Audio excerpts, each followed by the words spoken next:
So this is exciting. I just found out this is where Roy Rogers lived. This is Roy Rogers' turf. Roy Rogers, the original singing cowboy, right? Wasn't he the original singing cowboy, or was there another guy? And then there's a train station. Really? That's an old train station over there. Oh, really? Yeah. Oh, I love Like that. from what era? What? Okay, so it's from the 1920s. Yeah.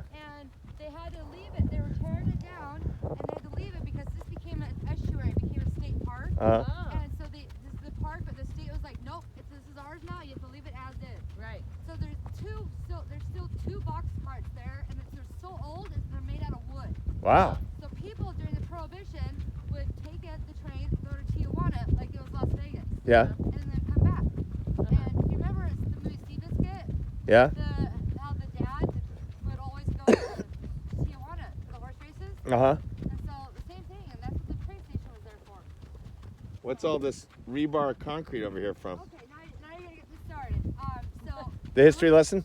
yes, I worked here 5 years ago, and I went on the reviews to see what people were saying when I first started working here Yeah. 5 years ago. And people were saying, oh, the beach was so beautiful, but it's such a boring ride to the beach because the guys would just talk about their dating life or this and this or that. So I took it upon myself. I bought the book about this whole estuary. Now, this was 5 years ago, so I forgot a lot of the information. I did life, I moved on, Yeah. and I just came back like 5 months ago.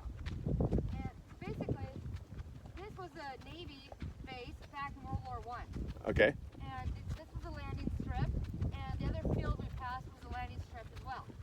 And then over here, this was all the barracks.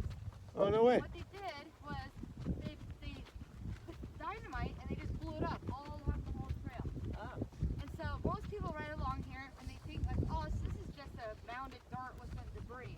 But actually, there's a lot of history here because Let's get closer. over the millions of years, this is all got debris and dirt and grass and moss grown over it. And so, pay attention, you get to see a lot of the debris, like the concrete and piping and random stuff poking out of it. So it's pretty interesting. Wow, that really is fascinating. Yeah. And Roy Rogers' turf, man. This is cool. This is where the legends ride. yeah, and those mountains they're still full of foxholes. Original foxholes where the military would hide and shoot out of the mountains. Well, it's like a training ground. Yeah. I don't believe this was a battlefield ever. Well, it might have been a battlefield in the Mexican War. Believe it or not, on the beach when we get there, Yeah. we're gonna pass the last turret that is in San Diego, California. Oh, no way. It's on this beach. Nice. Yeah. So this was the battlefield. That's exciting. Look at that. Man, Kendra, that rocks. And you haven't